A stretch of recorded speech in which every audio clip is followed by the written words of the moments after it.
ચલો ભાઈ આજે આપણે પોપટ દોરીશું. શું દોરીશું? પોપટ. વાર્તા જોઈ ને રાજાનો પોપટ, એમ આપણે આજે પોપટ દોરીશું. જોજો પહેલા શું કરવાનું?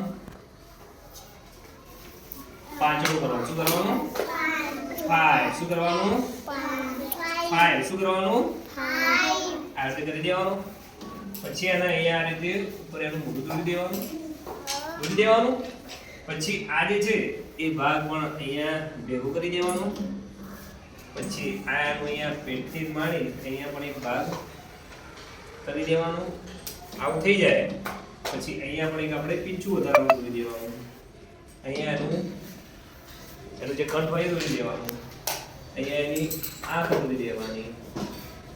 અહીંયા એની ચાંચ દોરી દેવાની. શું દોરી દેવાની? ચાંચ. અને અહીંયા એનું આપણે પીંછું મોટી પૂંછડી દોરી દેવાની.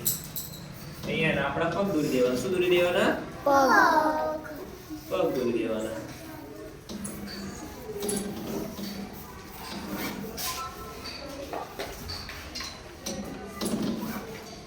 ઓકે, આ શું થઈ ગયું? આપણે પોપટ. ઇંગ્લિશમાં શું કહેવાય પોપટને? પેરટ. શું કહેવાય? પેરટ. ઓકે, થઈ ગયું બધું?